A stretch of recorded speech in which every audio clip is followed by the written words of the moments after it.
Masechet Baba Metzia Daf Dalid. So far, we talked about whether there's one or two cases in the Mishnah, concluded that there's talking about two cases, finding and buying. And then we spoke about who is the author, or rather who is not the author, and we showed that it can be Benana Sumchos, and it can also be reconciled with Rabbi Yoseh. And now we're in the middle of dealing with Rabbi Chiya's law. Rabbi Chiya says that just like Modeh B'Miksat, if someone confesses that he owes part of a claim, then he has to pay that, what he confesses, and he has to make an oath regarding the remainder of the claim that he does not owe it. So too, if someone denies an entire claim, let's say $100, and then two witnesses come and say, actually, you owe part of it, he has to make an oath regarding the other part. That's Rabbi Chiya's law, that you have to make an oath also regarding two witnesses that come, and not only modeh b'miksat, not only confession. Now, Rabbi Chiya, there were two parts, two things attached to his law. One is Rabbi Chiya himself says, I learned this from a Kal Vachomer. And the other is that the Gemara says this. There's an analogy to the garment case in our Mishnah, because in our Mishnah also there's a partial payment, partial claim, partial payment, somewhat of a proof by holding on to it, and there is a requirement of an oath. And so therefore the requirement of the oath in the Rabbi Chiya's case is similar to the oath requirement in our Mishnah. All right, so right now we're in the middle of dealing with this Kal Vachomer, and we tried a number of ways to bring a Kal Vachomer from confession, that if you have to make an oath when you're confessing, all the more so you have to make an oath if two witnesses come and say that you have to pay part of it. However, we ended up rejecting this because witnesses can be contradicted by a second set of witnesses. Let's say they were oppose them, or are edim, say that they are edim zomimin. Not so with confession. Confession cannot be opposed by a set of witnesses, and therefore you cannot compare them. And so now we're stuck. We don't know what Rabbi Chiya's Kal Vachomer was. Instead, what we're going to do right now is say, maybe actually his Kal Vachomer was not from confession, but rather a Kal Vachomer from one witness who does require someone to make an oath. We're going to show that that alone also is not sufficient, but then we'll put them together. We can make a joint Kal Vachomer called Amem Asinu. If we combine the various aspects of confession and one witness together, they are a sufficient Kal Vachomer to teach us that one has to make an oath also when two witnesses come and say you have to pay part of something. Okay, that'll conclude that, and we'll have a successful Kal Vachomer. But then we're going to turn and question this analogy itself and say, actually, the analogy from our Mishnah to this is not very strong, and therefore we're actually going to apply the analogy to a different statement of Rabbi Chiya, a different halacha of his altogether. All right, so let's get started. The Kal Vachomer that Rabbi Chiya was talking about was not based on the vow that Modeh B'Miksat has to make, and therefore, just like if Modeh B'Miksat, when someone confesses, has to make an oath, all the more so if two witnesses come and say you have to pay part of it, you have to make an oath. No, that wasn't the Kal Vachomer, but rather from the case of one witness. If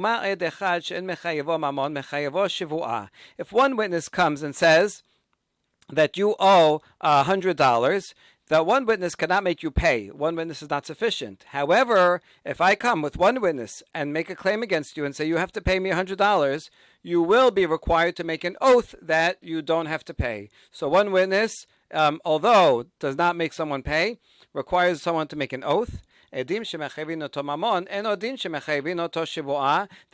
witnesses that require someone to make to pay, right? Two witnesses. I have two witnesses that say you owe me $100. Then you really have to pay. Then all the more so, two witnesses that come in a miksat case. Two witnesses say that you have to pay part of what I claim. Certainly, they will have the power to make you take an oath on the other part that you denied. All right, that seems like a good Kal Vachomer, but we reject.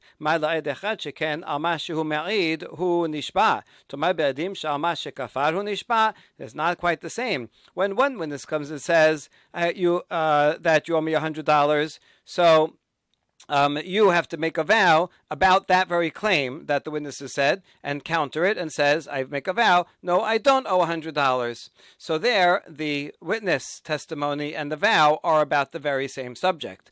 But you want to try to apply that to a case of two witnesses that come and say, you owe part of it, and that will make you take an oath on the other part that you deny. The part that the witnesses talk about, that $50, certainly you have to pay. There's two witnesses, and you want to say that then you have to take an oath on the other part that you denied. But that's not the same as one witness where the testimony and the vow are about the same subject. Here, the testimony of the two witnesses and the vow are about different parts of the claim. So that's not the same.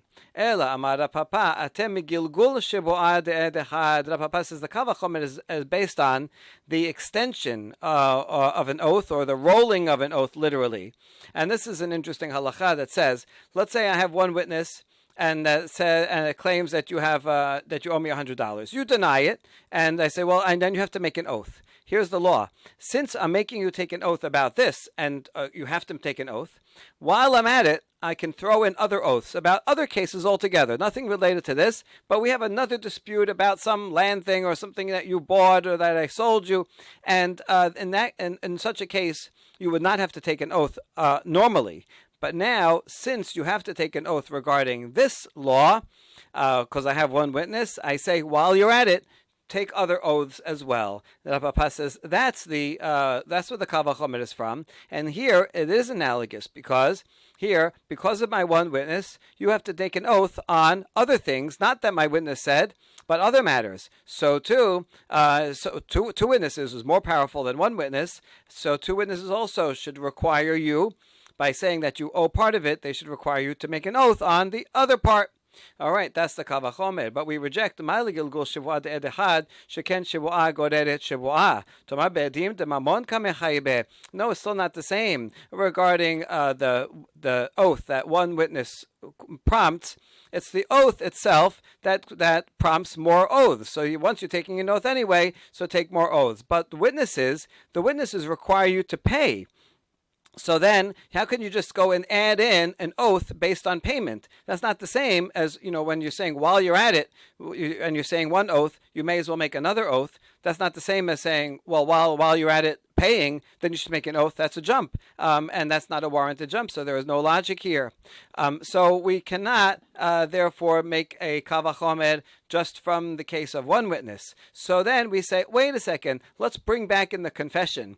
Piv yochiach ma lefiv sheken eno behachasha. So let's bring in the confession. So can we make a Kal Vachomer from confession as we tried to yesterday? No, we already rejected that because confession cannot be contradicted by witnesses. That's why we rejected it yesterday. But now we'll bring in so let's bring in the case of one witness where one witness can be rejected. Right? If I bring one witness that you owe $100 and you bring another witness or witnesses that say not, then you don't have to make, then you're exempt from making a Shavua. So here, one witness where there is a possibility of contradiction, and yet one witness does require an oath. So the fact that that a confession cannot be contradicted, that's not a significant point because one witness can be contradicted and requires a shavua. So with one witness will prove that the lack of contradictability of confession is not a significant factor. But the problem is with edechad, mele edechad sheken al ma shemeidu nishpa. Tuma bedim shal ma shekafar hu nishpa. But the problem with bringing in one witness is, as we just said, where one witness makes you take an oath on the very same matter that he testified about. Witness testified you owe $100, you deny and take an oath. No, I don't owe you $100, and that's not comparable to a case of two witnesses where where what we were trying to apply to witnesses to, where the witnesses say you owe part of it, and then you have to vow the other part, and that's not the same. But then, well, you know what? We'll bring back confession, piv yochiach, because with confession you admit to part of it, and then you take an oath on the other part. So you see that you still have to take an oath, even though the confession applies not to the same thing that you're taking the oath on. And so that shows that by itself is not a significant factor. So now each one by itself has a weakness, but what if we bring both of these together? Vechazad hadin. So this is going to go round and round unless we bring them together. Lo de'izeh k'de'izeh, velo de'izeh k'de'izeh. The particular aspects of confession are not the same as the particular aspects of one witness, and vice versa.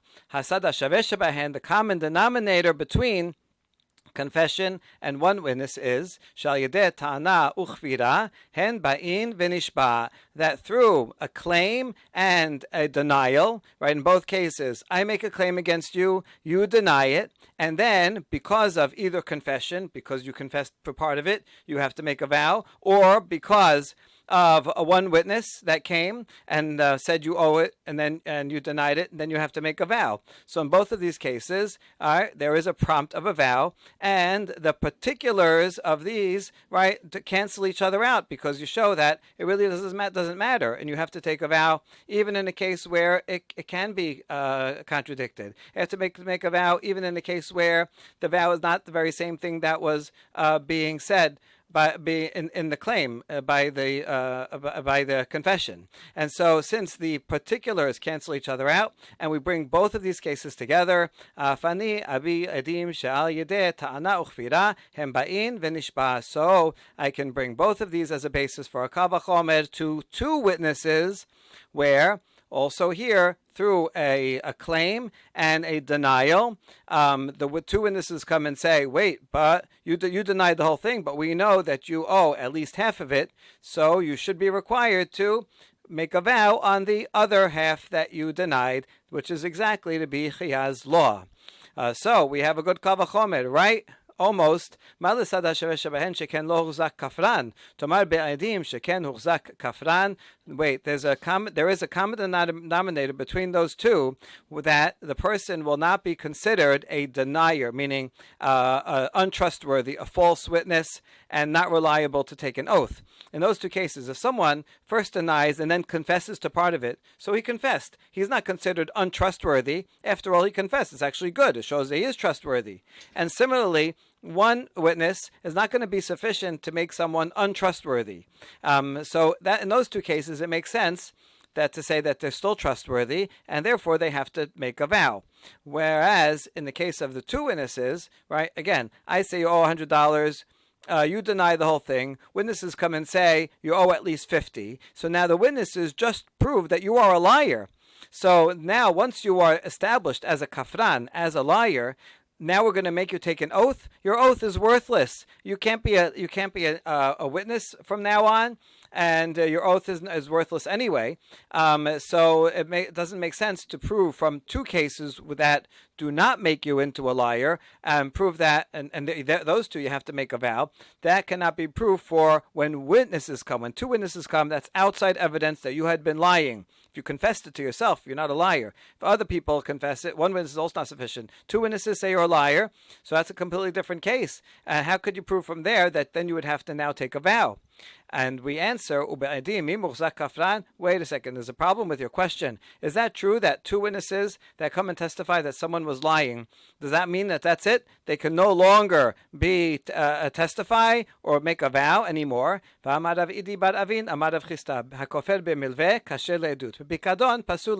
fact, that law depends on which case it is. Rabbi Baravin said in the name of Rav Chisda, if someone denies a loan, then they can still be a valid witness, because we assume they really weren't trying to totally lie and get out of paying. They were just trying to buy time, and they said, no, I don't owe. They swear that I don't owe. it's a false swear. It's true, but the person is actually still, we consider them ultimately trustworthy because we think that this is what some people do. They say, I swear, really they're going to pay it back. They just need an extra month to get the money together, but they really weren't trying to steal. Whereas if I give you something as a deposit, hold on to this item for me, watch it for me, and then I come and say, okay, I want it back, and you make a vow. Oh, I don't have it. You never gave me anything. Well, there's no buy. Well, you're not buying time because you either have the item or you don't have the item. It's not like money where I give you a loan. Everyone expects that you're going to take the money and spend it. You're not going to ever give back the same money. So there, it makes sense to say that you need more time. You really weren't trying to steal. Whereas a pikadon, if you deny that you have the item that I deposited with you, then obviously you're just trying to steal it. And so in that case, that guy is a rasha and cannot testify. But in this case, where he's only denying a loan, so we don't call him kafran. He's not a liar. He's not a rasha. He's not a thief, and he can in fact make a vow.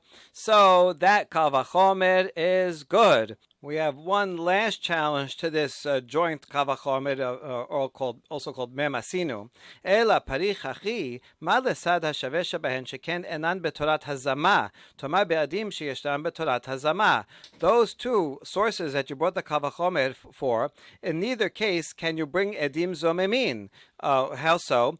When someone confesses, edim zomemin are not valid. If I confess that I owe you $100, right, and I give the details, and I confess to myself, even if two witnesses come and say I was in a different country that whole time, it doesn't matter. The two witnesses don't affect anything.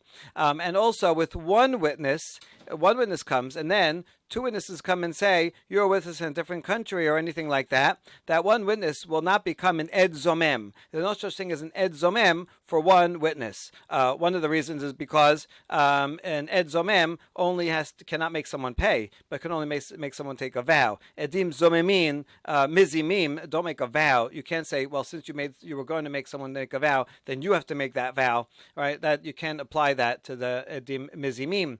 Okay. Anyway, so there's no law of hazama in the source cases. Now, so therefore we cannot bring that as a proof to the case of two witnesses, because two witnesses can be found to be edim zomemin. And so does that not destroy the kal vachomer? We answer, no. Hala kashya Rabbi Chia, Torat hazama la parich. Rabbi Chia is not bothered by this question, this problem from the laws of hazama.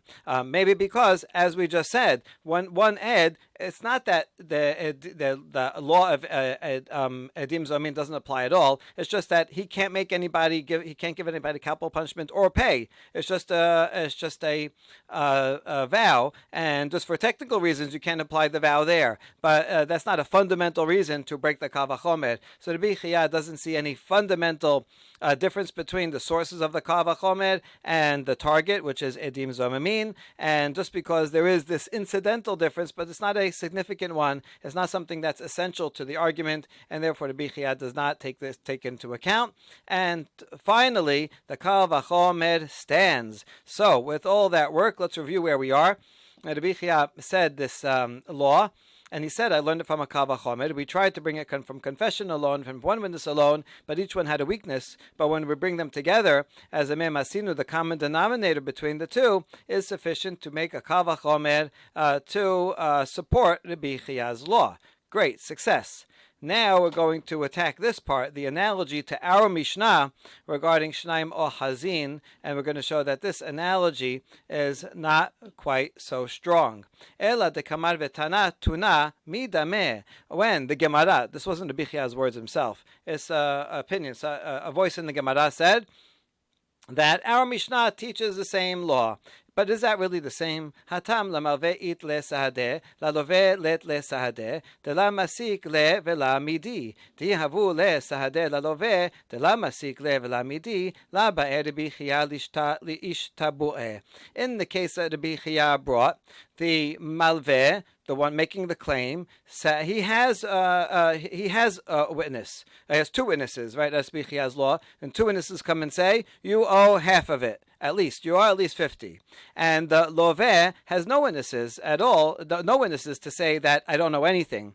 Because if the loveh had witnesses that he owes nothing, then Rabbi Chia would not make him take an oath. So you see, in that case, one side has 2 witnesses, the other side has 0. That's not the same as our Mishnah. Hacha ki hechi da'anan sahadeh behai, anan sahadeh behai, va'afilu hachi mishtabe'eh. In the case of our Mishnah, we said since one of the claimants is holding on to half of the garment, that is anan sahadeh. That's like witnesses. We testify that that's a proper claim to at least that half. And therefore, that's like witnesses that come and say, yes, you owe at least half. And you see, the other side has to take a vow. Yeah, but in this case, the other side, the defendant, is holding on to half. And so you should apply the anan sahadeh also to his half and make that as if he has also witnesses that half belongs to him. In other words, our Mishnah, where each of them is holding part of the garment, would be, if you assume that holding a garment is like having witnesses, fine, let's take the analogy all the way to the end, and that would be the same as if I have 2 witnesses that you owe me 50, and you have two witnesses that you can keep that 50 and don't owe the 50. So then you would not have to make a vow since you have witnesses. And nevertheless, our Mishnah says that there is a vow. So you see that our Mishnah is not comparable to the case of Rabbi Chia, and therefore this analogy is not good. So whoever made that analogy must have meant something else. Rather,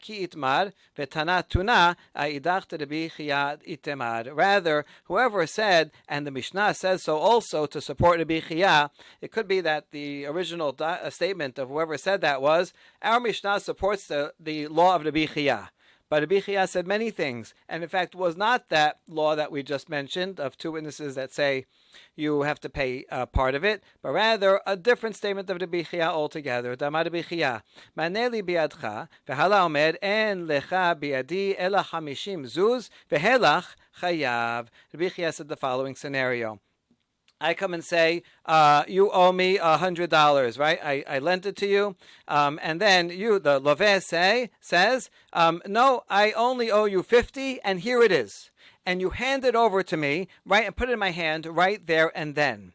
So in that case, one might have thought, and we're going to see this opinion in a second, one might have thought that since you're already giving it to me in my hand, so now it's like that is finished. We put that off the table, and now you're denying the entire claim because the 50 that I claimed is already paid, is already in my hands.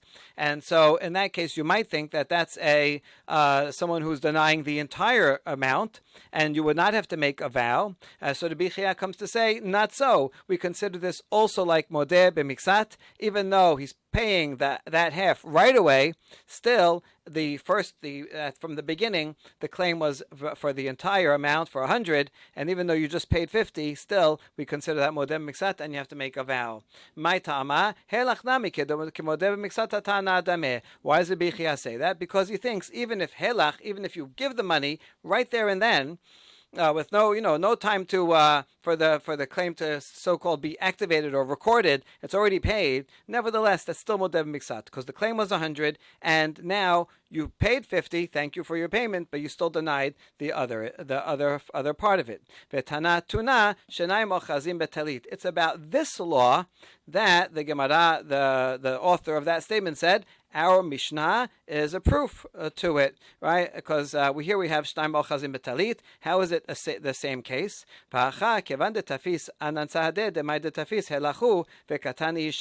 It is similar. Watch like this. I come and claim, hey, this talit is all mine, and I have proof, in fact, that half of it is mine because I'm holding on to it, and that's called anan sahadeh. Okay, good. Now, you come and claim that the whole thing is yours. Now, since I'm already holding on to half of it, I already have it. That is the same as helach. That's the same as you putting $50 in my hands right up front. In fact, over here, we're actually walking into court, and I already have half of it, and I'm claiming the whole thing. I already have half of it. So really, you might say here that I'm only claiming the other half, the part that you're holding, and you deny that entire part of it. So you might say that this is denying the entirety. But no, we don't say that. We still consider this as modeh b'miksat, even though I'm holding on to the other half. That's the proof for Rabbi Chiya's second law here, that even if you pay me right there and then 50, still, since the initial claim was for the entire thing, even though I have the 50 in my hands already, still we look at the initial claim and we consider it a modeh b'miksat. And so these cases are, in fact, analogous. That's what we're applying. The Tana Tuna is to this case of Rabbi Chiya. Good. Rav Sheshat Amad Helach Patur. Rav Sheshat is the one that disagrees with Rabbi Chiya. And he says, if you pay immediately, that's called helach. Then you don't have to make a vow. That's not considered modeh b'miksat. That's considered denying the entire thing, because we only look at what's left after the payment. Since I already have the payment, and that's finished.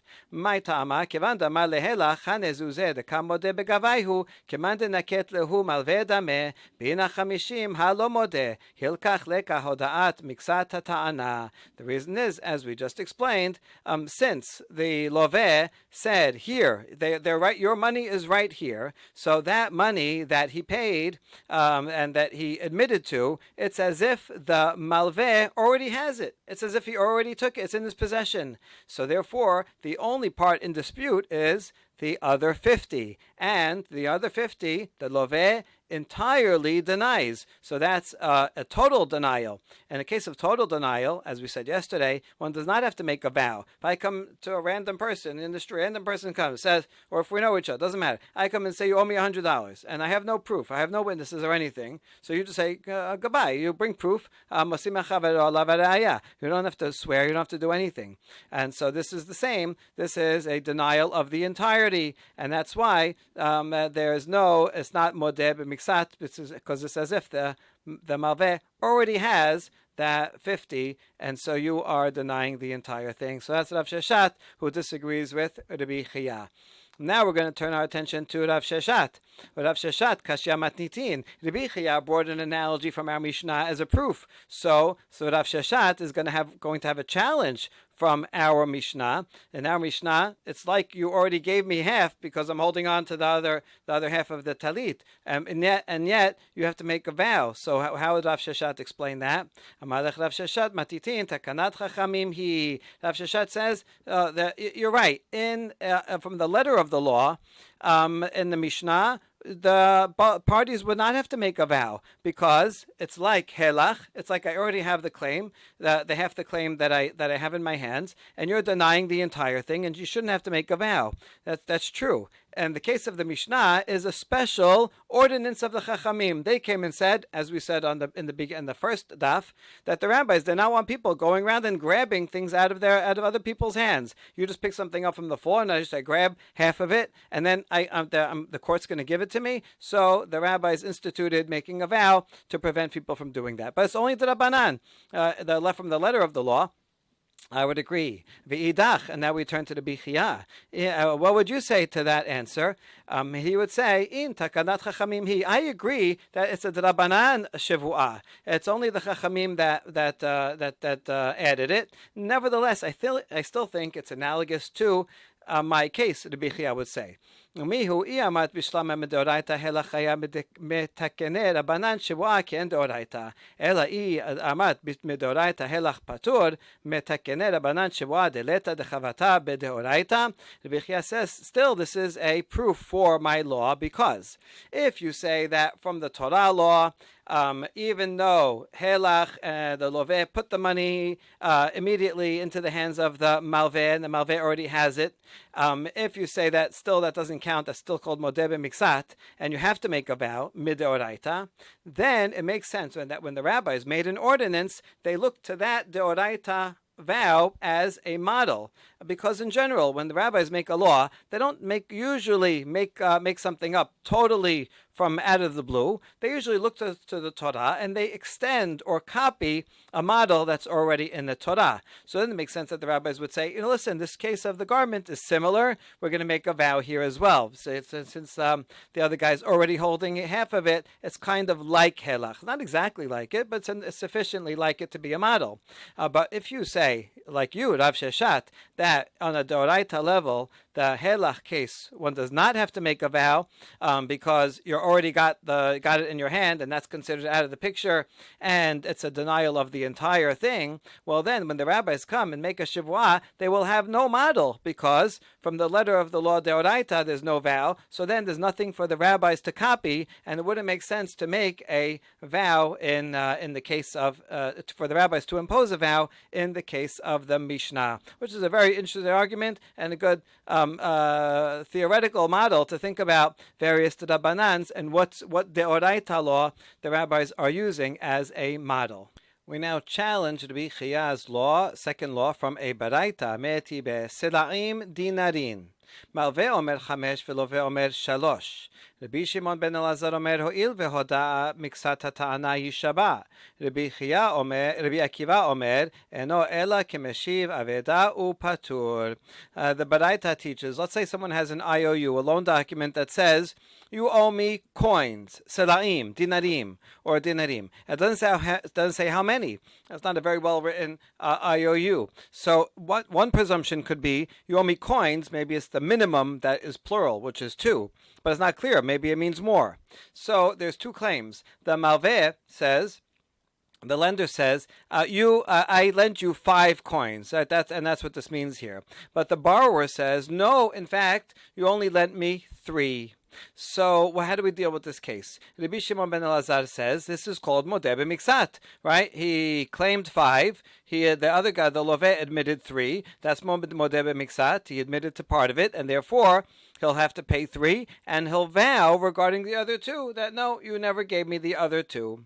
Rabbi Akiva, however, says this is not modeh b'miksat. This is like returning a lost item, because from the document itself, since the minimum of plural is 2, the document would seem to indicate by itself that is only 2, and therefore the loveh, he easily could have gotten away with just 2, and the fact that he's coming and saying one more than 2, he's in fact saying 3.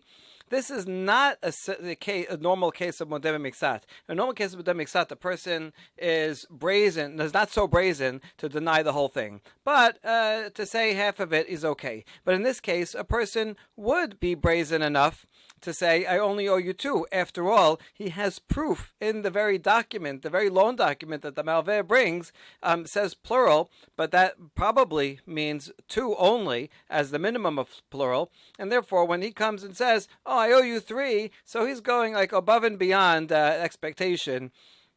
And therefore, we should believe him, and he does not have to make a vow. That's Rabbi Akiva's position. Now, what's the challenge? Katan mihat Rabbi Shimon ben Elazar omer, hoil vehoda miksata ta'ana yishaba, ta'ama damar shalosh, ha-shetayim patur, v'haishtara kedeka modeh helachu shmamina helach patur.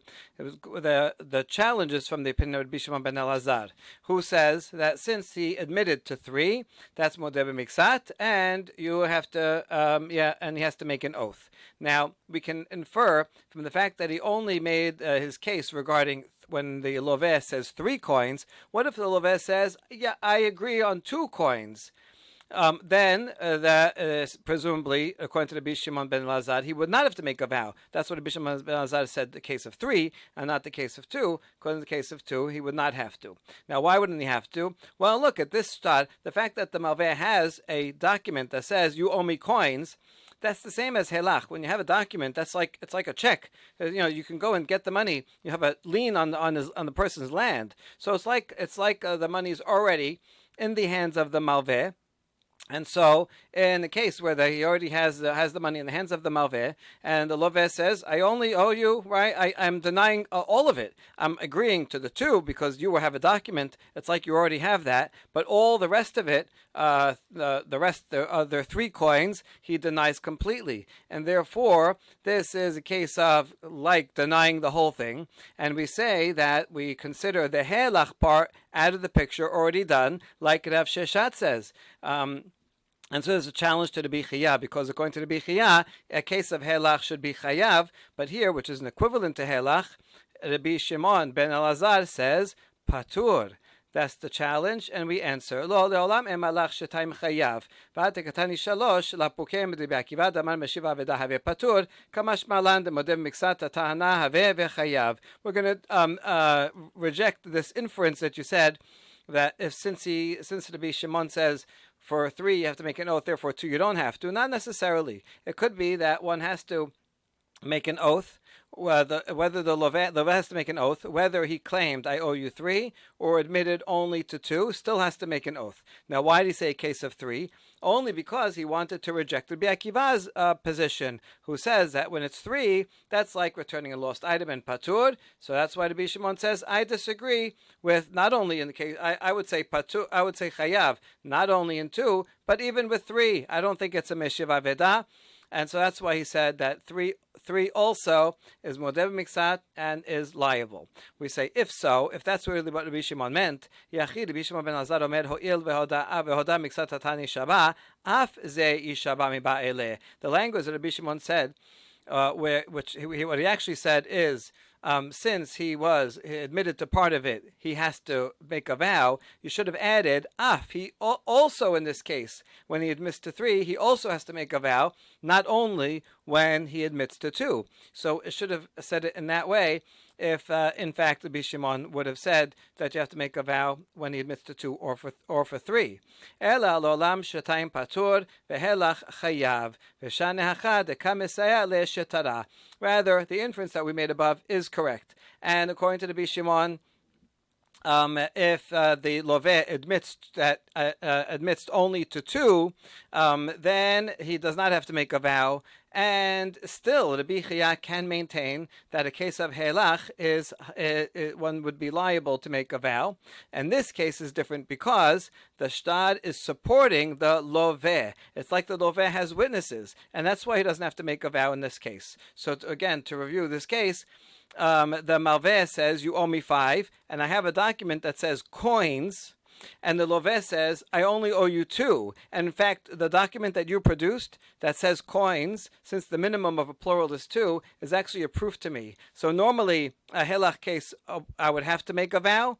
And in this case, it is like helach because you already have a document that you can use to collect at any time. But since the document is a proof for me, it's as if I had brought witnesses that I only owe you 2, I wouldn't have to make a vow. Your document supports my claim that I only owe you 2, and therefore I'm going to be exempt from the vow. That's the Bichiyah's thinking. So that's one answer. Iname mishum dahava le shetar she'ibud karkaot ve'en nishba'in al kefirat she'ibud karkaot. Or another reason why to explain why the loveh does not have to make a vow when he says 2 is because the loan document creates a lien on land, and you never have to make a vow for a denial when it comes to land or a debt that's secured by a lien on land. So that's a general law, and we're going to apply that here also. The general law would be like, you claim that I owe you 5 pieces of land. I say, no, I only owe you 3 pieces of land. So regarding land or a loan that's secured by land, one does not have to make a vow. So in this case, although only part of it is secured by a vow, the part that I am admitting to is secured by land, by a lien on that land, and therefore the entire law of Modev Miksat does not apply if even the part that I am admitting to is secured by a lien on the land, and that's why this is an exception to the rule. But otherwise, a normal case of helach, where there's no land involved and no document that makes a lien on the land, and one person claims 5, and the other person says no, only 2, and only 2, and here it is, and already pays it, then that is still considered modeh b'miksat according to Rabbi Akiva, according to Rabbi Shimon, and therefore he would have to pay. Okay, so we resolve the question against Rabbi Chiya from Rabbi Shimon. However, there's a whole nother version of this line of thinking, line of questioning. There are those who make an objection from the Sefa, from Rabbi Akiva's opinion, and now they direct this challenge to Rav Sheshat instead. We're just flipping everything over. As follows: Rabbi Akiva omer, eno ela kemeshiv aveda patur. Tamad amar shalosh, hashetayim hayav, v'hashtar kevan dekam modeh be kehelach dame, shema'amina helach chayav. Rabbi Akiva said that when he admits to 3, it's like he is returning a lost item. We don't consider it like modeh b'miksat, but he didn't have to admit to the 3, and he did, and therefore we don't make him make a vow. So we can infer from Rabbi Akiva's statement that when does he not have to make a vow? When he admitted to 3. But let's say he only admitted to 2. Then this is not like Meshiv Aveda, right? He has to give at least 2 because there is a document that says so. And that he owes coins, so that's got to be at least 2. So in this case, where there is a loan document, and we said having a loan document is like helach, because the loan document creates a lien, and he can go and take that money. It's like he already has the money. It's like helach, and nevertheless, according to Rabbi Akiva, in this case of helach, when there's only 2, one does have to make a vow. So we see that in the case of helach, one has to make a vow, and we consider it like modeh b'miksat. That's a challenge to Rav Sheshat, who said in the case of helach patur, one does not have to make a vow. Answer: Lo le'olam emalach shetayim name patur. V'atikatani shalosh lapuke med Rabbi Shimon ben Elazar. Tamar modeh miksat atana have v'chayav kamash malan demeshiv abeda have upatur. No, we reject this inference that you made. In fact, according to Rabbi Akiva, even if he claimed 2, the Levek claimed 2, also he would not have to make a vow. Now, why did Rabbi Akiva talk about a case of 3? Because he wanted to exclude the opinion of Rabbi Shimon, who says that in a case of 3, that's called modeh b'miksat, and he has to make a vow, and that's why Rabbi Akiva wanted to specifically to say, no, in that case, I think it's patur, but in fact, if it was only 2, and it was helach, also it would be patur, and therefore this is consistent with Rav Sheshat. The answer that we just gave is not just that we're backing into it in order to solve the problem, to solve the question, but rather this is actually the best reading of the Baraita. It must be that Rabbi Akiva thinks one is not liable to make a vow both when he admits to 3 and when he admits to 2. Because if you would say that when he admits to 2 he does have to make an oath, then how would it make sense that when he admits to 3 he doesn't have to make an oath according to Rabbi Akiva? Ha'arume ka ma'arim sabar I amina shetayim ba'ena ishtaboe ema shalosh de'eheve kemeshiv aveda ve'ipatar ela shma'amina shetayim patur. Rather, a loveh would think of this following trick.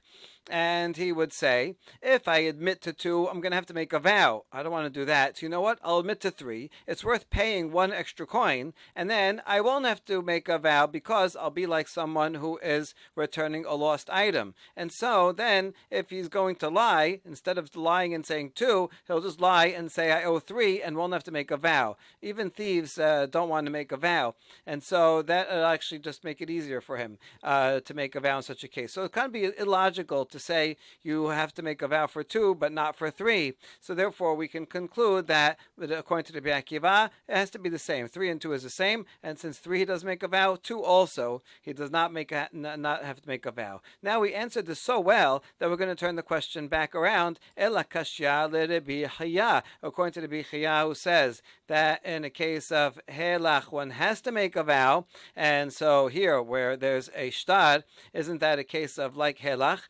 And when there's 2, when he admits to 2, that should be like helach. And we just proved that according to Rabbi Akiva, he does not have to make a vow in 2 when he admits to 2. But according to Rabbi Chiya, that's the case of helach, and he should have to make a vow. And the answer, 2 answers, as we said above.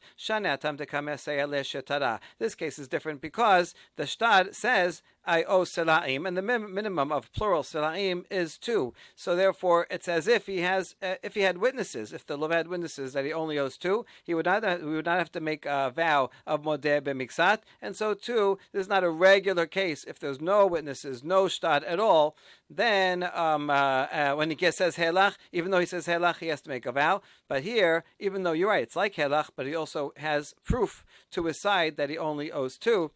And that he owes those 2, and therefore there's no vow. Or another answer, as we said before, this case involves a lien on land, and whenever either the denial or the admission as based on a lien on land, one does not make a vow. That's a general rule, and we're about to see more about that rule upcoming. And so therefore the Bichia and Rav Sheshat were successful in answering all the questions. One last question for today. This one is against Rav Sheshat. Metibmor zutra bered Rav Nachman. Tano kelim vekarkaot. Hoda bakelim vekafar bakarkaot. Hoda bakarkaot vekafar bekelim patur. Hoda miksad karkaot patur. Miksad kelim chayav. This is Mishnah in Shavuot that teaches if a claimant comes and says that you owe me both movable vessels and also land, and then the defendant says, I admit I owe you movable vessels, but I don't owe you land. Or he says, I admit that I owe you land, but I deny that I owe you movable vessels. In all these cases, the defendant does not have to make a vow because of this principle that modeh b'miksat is not going to apply whenever land is involved, either as part of the denial or as part of the admission. However, if he admitted, and also he is patur in the following case, if he admitted to part of the land and denied the rest, of the land and all of the vessels, also he is patur, because here again his admission is entirely land, and so since the admission is entirely land, then he does not have to make a vow. However, in this case, if he admits some of the vessels, he says, yeah, I owe you some of the vessels, but the rest of the vessels and the land I deny, then he will have to make a vow. And once he has to make a vow, he has to make a vow on the rest of the vessels and on the land also. Right, so that's the chidush here of this Mishnah, that he has to make a vow. And you can make a vow even in a case involving land, as long as there are vessels on both sides, that he admits to part of the vessels and denies part of the vessels, then he'll have to make a vow on everything that he denies, including land. Now, here's the inference from which we're going to make a question. Tama de kelim v'karkaot, de karka lav bat shevu'ahi. Ha kelim v'chelim dumya de kelim v'karkaot hayav. The Gemara infers that the reason why one does not have to make a vow in the resha of this Mishnah is because it's two different. The claim was about two completely different categories of vessels and land one does not subject one to making a vow. But let's say it was a similar equivalent case, and it was vessels and vessels, but it was the vessels some were regular vessels, and others were vessels that were similar to land. Then one would be liable. Now, what is that talking about? Where is there a case of vessels and land that is similar to vessels and vessels? Hechi dameh lav damar le helach ushma mina helach chayav. Is it not talking about a case of helach? So it was all vessels or cash money, and the claimant says you owe me 100, and the other said, no, I only owe you 50, and here it is, I put it in your hand, and see, I'm done with it. And so that's like land because it's already given over, and yet one is only patur when it's totally different categories of kelim and actual land. But if it was something similar to land, then one would be liable. And this case of similar to land is helach. So we can infer from this Mishnah that a case of helach one has to make a vow. Challenge to Rav Sheshat, so who says in a case of helach one does not not have to make a vow. Okay, this inference is a bit tenuous, but in any case, that's the question. Lo le'olam emalach kelim v'chelim name patur v'hadikatani kelim v'karkaot hakamash malan hoda b'miksat kelim chayav af al hakarkaot. No, in fact, this inference is wrong, and I could say, in fact, if it was a case of vessels and vessels, that was similar to land, like a case of helach, also he would not be liable, like Rav Sheshat says. So why does the Mishnah talk about vessels and land and not tell me the bigger chidush of vessels and helach vessels? Wants to teach me the sefa, that when someone admits to some of the vessels and denies the rest of the vessels and land, then he has to make a vow, and once you have to make a vow on the vessels, you have to make a vow also on all of the land, even though land by itself would not require a vow. That's what it's coming to teach. But then we say, no, we don't need this Mishnah to teach that. My kamash malan zokikin, you're teaching me the basic law of binding, that once you're liable to something, then we bind another oath. Once you're liable for some of the partial vessels, then you bind an oath. Also for the land. Tanena, we know that already from another Mishnah in Masechet Kiddushin that says zokikin nechasin she'en lahem achrayut et nechasim sheyesh lahen achrayut lishaba alehen. That land that is not used as a guarantee, meaning movable items, can bind land that is used as a guarantee, property that is used as a guarantee, meaning land, to make a vow on them. So you see the Mishnah right there. It tells us already that you make a vow on land because of movables. So we already know that. I would not need this Mishnah to teach us this. And so therefore, how could you tell me that I used Kelim and Karkaot to teach me the Sefa? I already know the law of the Sefa, and therefore the inference should be good, and it would be a challenge to Rav Sheshat. And we answer, Hacha Ikar Hatam Agav Gerara Nasba. In fact, the Mishnah in Shavuot is the main one. That's where we're learning it in the first place. That's why I need it here. Whereas the one in Kiddushin, that's the side point. Since it was talking about that subject, it mentioned, oh, by the way, this is a law. So you can't tell me, I already know it from Kiddushin. Kiddushin is secondary to Shavuot, and that's why I need it for Shavuot, and therefore that inference that you made is not valid. Baruch Adonai Le'olam. Amen ve'amen.